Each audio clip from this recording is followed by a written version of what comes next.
दशमी के दिन शास्त्र ऐसा कहता है एक ही समय भोजन करना,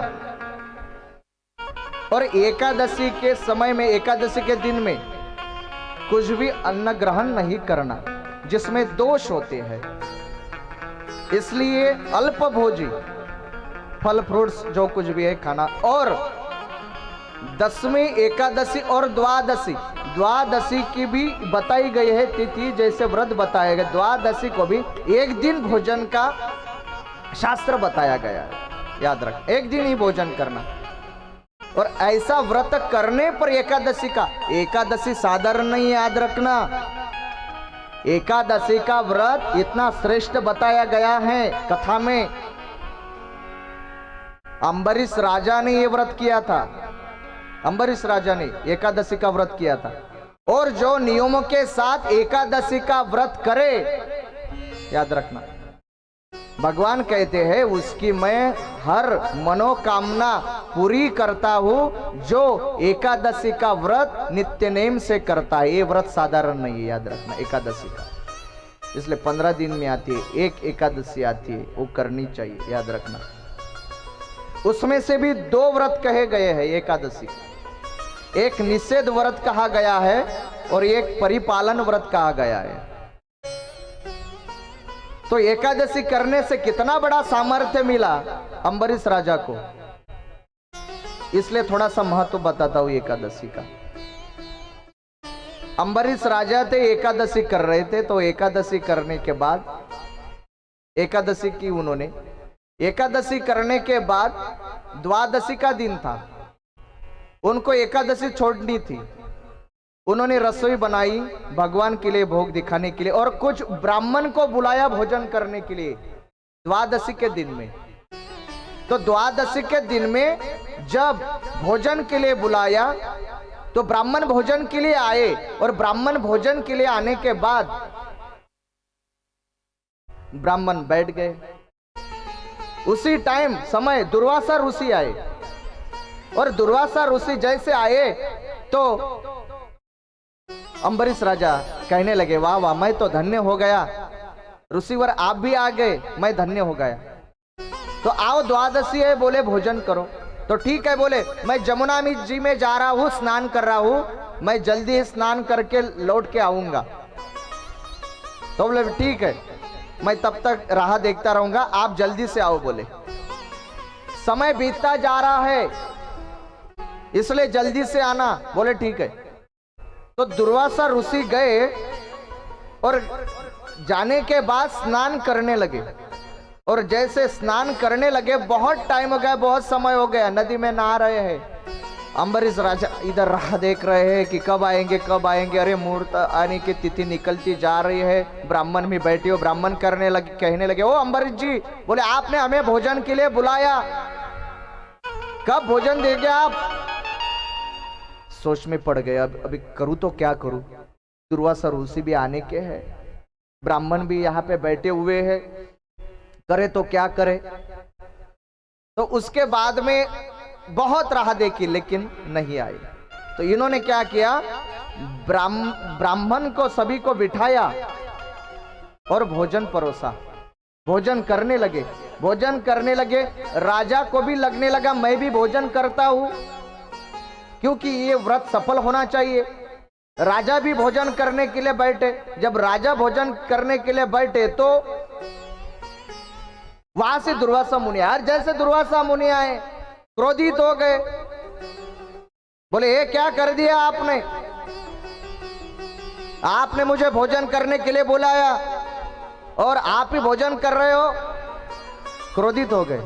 अब सुनो, अगर हमारे घर में किसी को आप निमंत्रण देवे, सोचो आप सवेरे आए और कहने लगे, गुरुजी आज का भोजन हमारे यहाँ, आप कहते हो ना, गुरुजी हमारे यहाँ आने चाहिए, गुरुजी हमारे घर में आने चाहिए। कुछ श्रोता आते, कुछ भक्त लोग आते, पूछते, बोले महाराज जी को लेके जाना है घर में भोजन के लिए, महाराज जी को लेके जाना है भोजन करने के लिए। हम जाते थे भोजन करने के लिए। कभी कभी कोई भक्त नाराज होता है, बोले महाराज जी हमारे घर में क्यों नहीं आते, क्यों नहीं आते। किशोर भैया को फोन करते, बोले महाराज जी को लेके आओ, महाराज जी को लेके आओ हमारे घर में भोजन के लिए। वैसे डायरेक्ट काम नहीं चलेगा तो किशोर भैया से भी काम चलवा लेते हैं। भैया को फोन लगा दे, महाराज जी को लेके आओ, गुरु जी को लेके आओ, गुरु जी को लेके आओ। भैया भी हमारे पास आते हैं, बोले महाराज जी चलना पड़ेगा। मैंने तो पहले इनको बता दिया था कि मैं किसी के घर में नहीं जाऊंगा, सवेरे तो नहीं जाऊंगा, नहीं तो जाऊंगा ही जाऊंगा, सवेरे तो नहीं जा सकता। पूजा विधि रहती है, पूजा पाठ रहता है, नाम स्मरण ध्यान रहता है, तो नहीं जाना होता। लेकिन श्रोता भी बहुत होशियार है, भक्त भी होशियार है, कहां पे अर्जी लगानी है वो बराबर जानते हैं। आहा, कहां से काम बनेगा, डायरेक्ट महाराज जी के साथ नहीं संपर्क करना है तो किशोर भैया के साथ में, वहां पे फोन महाराज जी के लिए क्या हो। तो किशोर भैया हाथ जोड़ के खड़े होते हैं, महाराज जी जाना पड़ेगा आपको उनके घर।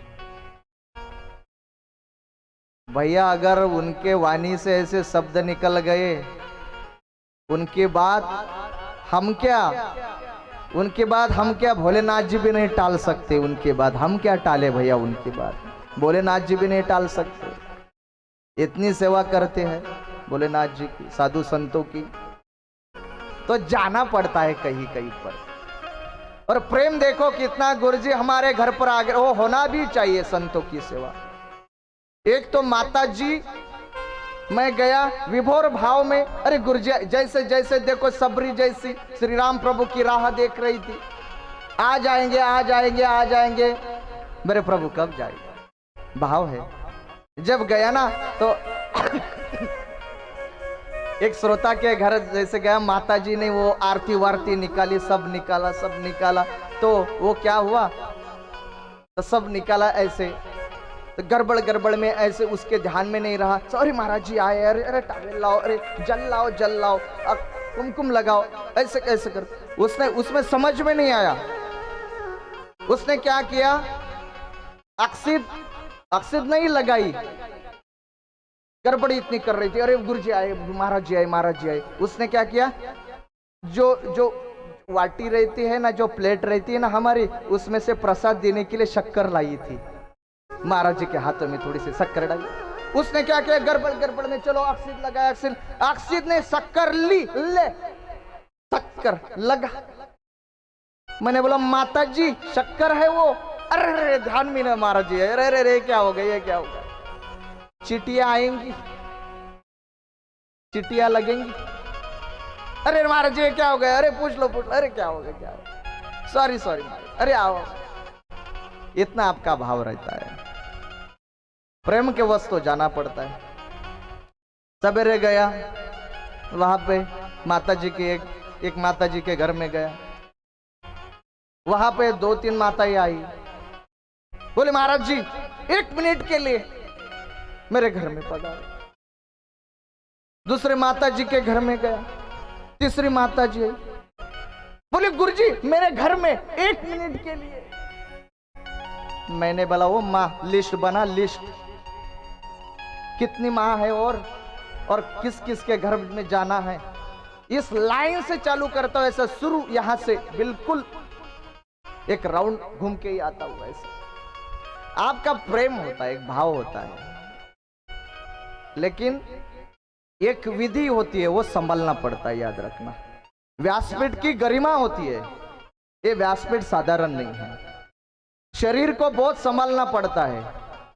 आपके सामने यहां बैठकर 3-3 घंटे बोलना पड़ता है, याद रखना। ऐसे थोड़ी ना है कि यहाँ की कथा खत्म हो गई तो बस गुरु जी को आराम है, क्या फर्क पड़ेगा, थोड़ा सा खट्टा खा लिया, थोड़ा सा मीठा खा लिया तो क्या फर्क पड़े, नहीं कर सकते ऐसा। क्यों, शरीर को बहुत सुस्त बनाना है, याद रखना, अच्छी तरह से रखना है।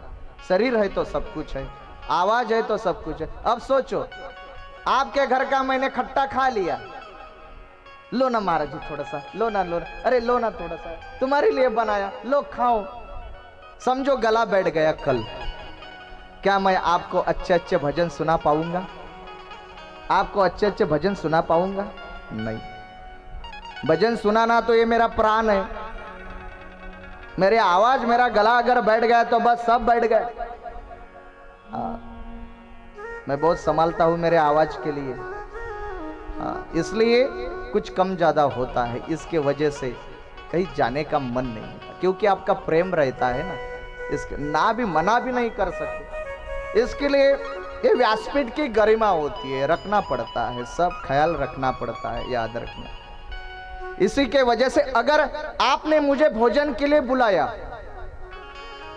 और जिस घर में भोजन के लिए बुलाया, जिस मालिक ने मुझे भोजन करने के लिए बुलाया, सोचो अगर वो मालिक मेरे आने से ही पहले उसने अगर भोजन कर लिया, तो जिनको बुलाया है उनको क्या लगेगा?